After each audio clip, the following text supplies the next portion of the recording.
The first Grand Prix to the new rules, and already McLaren are taking a gamble. Why not? Kimi Räikkönen's down in 15th place. There's Jos Verstappen. No sign yet of Kimi Räikkönen. We're expecting him to come shooting down behind Verstappen any moment. Meanwhile, there's a race to get started here. Well, Michael Schumacher has led the World Championship for over 2 years now. Will he still be leading? Will he still be in front at the end of this afternoon? When the lights go out, the race will be on. A giant leap into the unknown in Melbourne begins now! Fabulous start by Panis. Montoya's holding him up. Panis is going to go on the inside of him.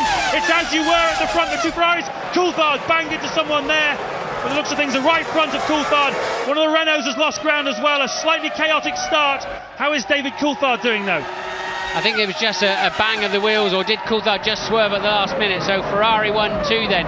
Montoya maintained third, and Panis about to be overtaken around the outside by a rather feisty Sauber driver. I think it was Heidfeld. Heidfeld then making good ground, but Panis comes back at him for turn 5 and loses out to the second Sauber of Frentzen.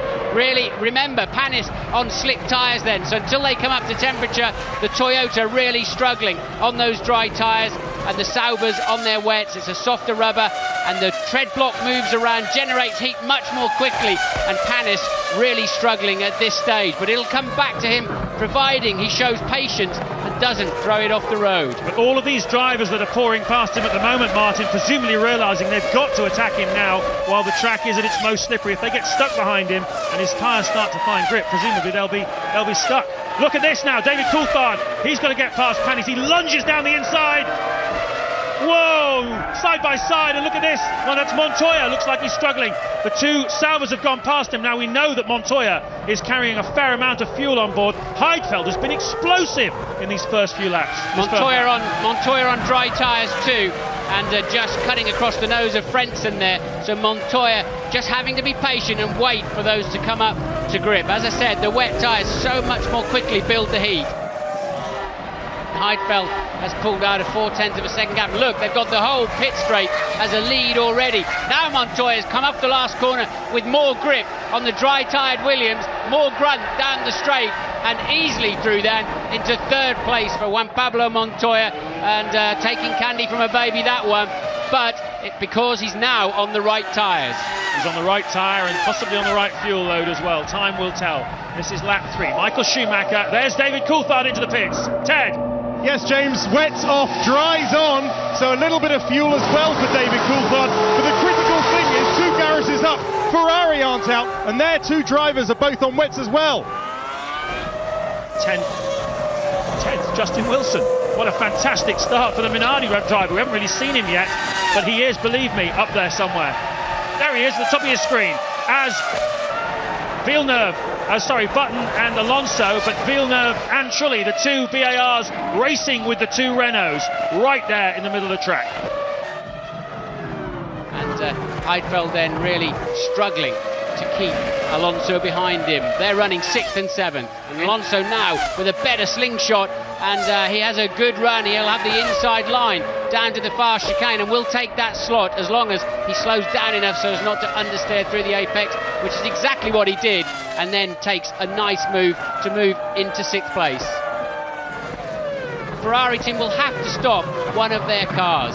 They were planning to go about 17 or 18 laps into this race before making a stop, and at the moment this is not what they wanted, because Montoya has got quite a bit of fuel in his car and he can go quite a distance into this race before he has to make a stop. And Rubens Barrichello is under investigation by the stewards as Ralf Schumacher passes Panis. That's for 9th place. Ralf Schumacher now coming up to speed on his slicks, and also then goes straight past one of them. Must be a Heidfeld struggling. So Ralf Schumacher steaming along. Their wets have absolutely had it. Rubens Barrichello under investigation. He's got a drive-through time penalty, Rubens Barrichello. I can only assume it's for jumping the start. So Barrichello then has to drive through and then make his stop for tyres. That's going to spoil the look of his afternoon. Indeed it is. Look at this though. Mark Webber attacking Heidfeld. He's got the Toyota behind him as well of Olivier Panis. Panis doesn't make it through, but Webber does, and that gets a big cheer from the Aussie crowd as into the pits comes Jenson Button. Can't believe Heidfeld didn't pit for tyres. He just fell away. 1 and 2 cars per straight were passing him, and very strange that he did not pit on that lap. Oh, and it's Barrichello's been in the wall. Yeah, Barrichello, who was due to come in for a drive-through penalty, has hit the wall pretty hard. Now he's been dropping bits of debris there, Martin, through that sequence of blind bends. We haven't really seen how much he's dropped down, but clearly he's lost his front wing and his rear wing. And, well, that's obviously been a pretty big knock there for Rubens Barrichello. He's out of the race. And will Michael Schumacher be making a stop? We're expecting him in very soon. Barrichello's going to repair backwards. That's in turn 5. He's lost it through turn 5. I would imagine his tyres were beginning to give up. What happens is, with the tread blocks, the rubber moves around, generates a lot more temperature. Great in the wet, but it soon turns all gooey in the dry conditions, despite how good those tyres are. And we've got Furman in the wall. Ralph Furman then has also had an accident. He is on dry tyres there. So where is that going to be? That's not turn 5. It looks like the exit of turn 2, something like that. Quite safety cars on standby. Is it just beyond the site of Barrichello's accident? It's certainly in the first sector of the lap. And obviously Ferrari aware that the safety car is on standby. They want to get this guy in and back out again on the right tyres before that safety car is deployed, if it's going to be. But they've waited too long, James. They should have pitted a while ago, because Montoya had already taken the lead as Michael turned into the pit lane. And they've really waited far too long on that Ferrari. We think he's got good speed this afternoon. He may be able to make the deficit. Rear left has not gone on properly. It's all falling apart for Ferrari. Barrichello in the wall. Schumacher late in the pits. And that is Furman going off in turn 5 as well, and crossing the debris of the broken Ferrari of Barrichello. So exactly the same place. I wonder if there's a little bit of oil down there, a bit of dirt. As Montoya flashes across the start-finish line to begin lap 12. He leads the Australian Grand Prix. We're green again here at Melbourne. And Ralf Schumacher's got a good restart, but look at Räikkönen. Makes a move on Webber. Beautiful pass by Kimi Räikkönen. Yes, Webber realised he'd lost the moment there and quite sensibly gave up, and now Michael Schumacher's going to be past him too as they go down into turn 3. So Webber a little bit overcautious on the restart of this Grand Prix. Schumacher up into 5th place. Problem there for Webber then. He's got a right rear suspension failure, I believe, and Webber, yes indeed, look, it's pointing the wrong way, the right rear tyre, and big tank slapper on and just held it, but slips out of 6th place, and that'll be to the great disappointment of the fans here in Melbourne. So we've got Trulli and Ralf Schumacher, 2nd and 3rd place men, both coming in together. This is going to be a pit stop race between Renault and Williams' team. There's Montoya. He's also in the pits. That's going to be busy down at the Williams pit. There's 2 Williams in there. That's not very smart. Ralph's going to have to queue up. Here he comes. They're just going to get him out of the way. The mechanic on the rear, Jack, better realise quickly, and he does. That worked out. Ted.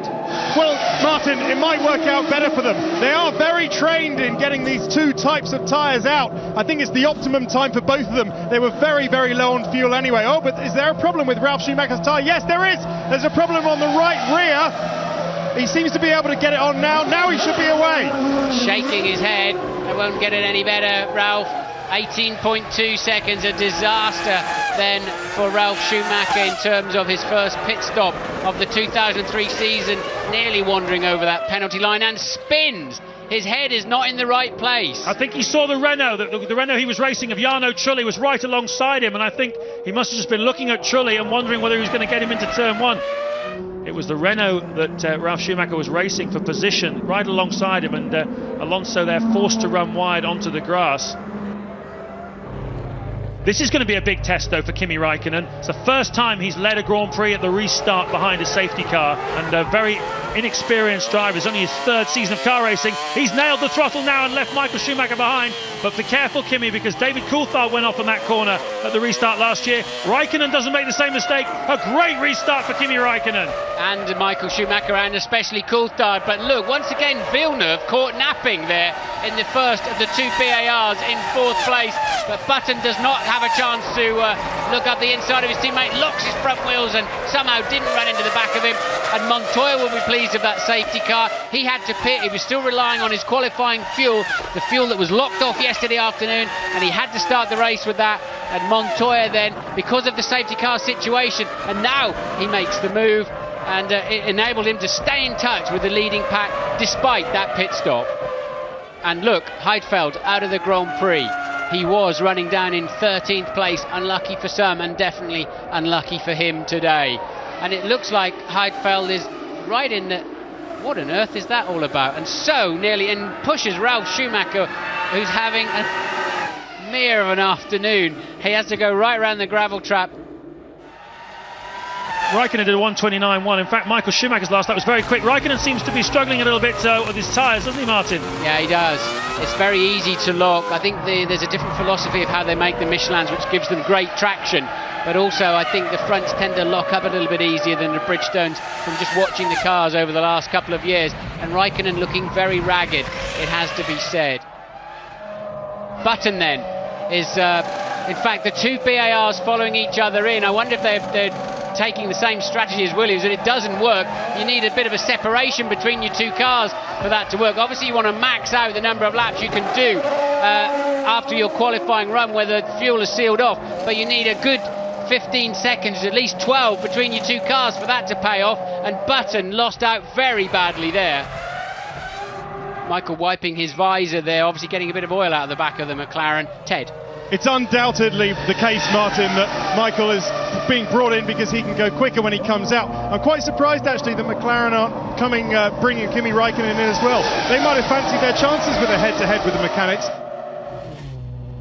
And into the box then with Räikkönen. Some 22 men involved in making this work out. How much fuel will they give him? You've got to assume it would be roughly the same as they're giving Coulthard. Looked a touch shorter, if anything, didn't it? No, in fact, it was 7/10 longer. So that, again, worked very well for the team. It was a very tasty stop indeed by the McLaren team. Räikkönen really punched it out of the box. There's Michael Schumacher. So the tactics definitely worked. And the pit stop sequence has gone through. They've both, well, certainly Räikkönen and Coulthard are fueled to go to the finish. Very, very hesitant on the throttle, Kimi Räikkönen. Maybe it's just a balance problem. Maybe his tyre pressures are out. He's lost engine power, look. He's lost engine power because he's really having to defend his line. I'll be amazed if Michael can get through there. There's not a lot of space, is there? And that was excellent driving from Räikkönen, if a touch rude. I bet Michael Schumacher wasn't expecting that. But unfortunately for Räikkönen, he has a drive-through penalty. His penalty is for speeding in the pit lane. James, I think it's a disaster for Räikkönen. I think he's going to end up down in 8th. Where is he? Behind the two Renaults now. It was such a contrast of moods at McLaren. At one moment, they were punching the air after his defence of that place from Schumacher. Then heads dropped after he was given that drive-through. Tough luck. And race leader Montoya in then. He was 18.4 seconds ahead last time around. You've got to assume, and Michael Schumacher has passed, so he is now behind Schumacher. And where is David Coulthard? He will get out, I believe, in front of David Coulthard. That is Räikkönen just running wide, and presumably a lot of frustration in that young man after the position he was in, and he sped in the pit lane and for that got a drive-through penalty. But just to show you that they're all capable of doing it, Michael Schumacher looks like he's damaged his floor, Martin. So Ferrari chasing their 160th Grand Prix victory here this afternoon. And, whoa, that's part of the barge board. And they carry on losing bits of the car. Now he seemed to be struggling there, Martin. It's looking like a Meccano set that hasn't been put together properly. Bits falling off it left, right and centre. He did bump down the grass. He might get black flag for that. He might well get black flag. He's got bits hanging off both sides of it, and that will seriously affect the handling of that Ferrari. So if Montoya and Coulthard will certainly be alerted to that, they've got to push all the way to the end of the Grand Prix, because that Ferrari is beatable. And how did that come off? It just fell off of its own accord, didn't it? I don't really... Yes, it did. That's strange. I mean, he bumped along the grass, but it was just with the two left-hand side wheels.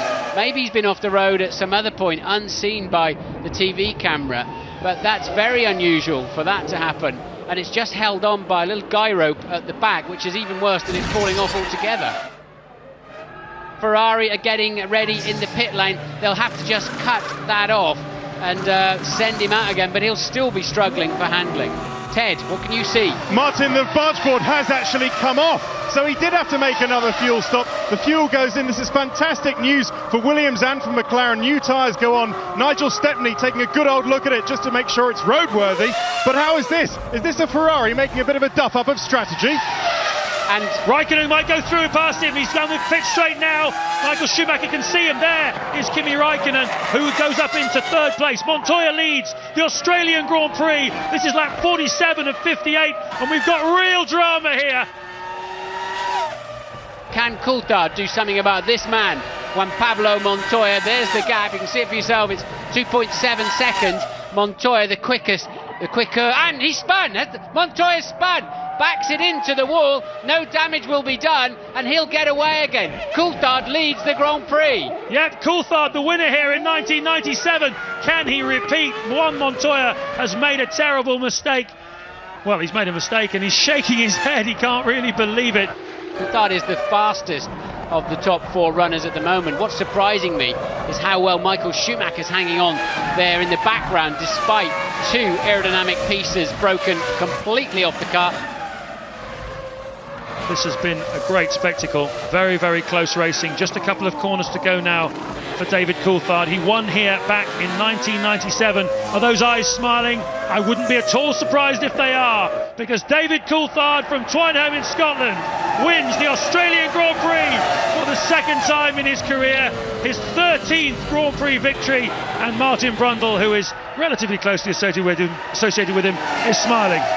Montoya second, third Räikkönen, and fourth Michael Schumacher. And the champagne flies! What a great Grand Prix.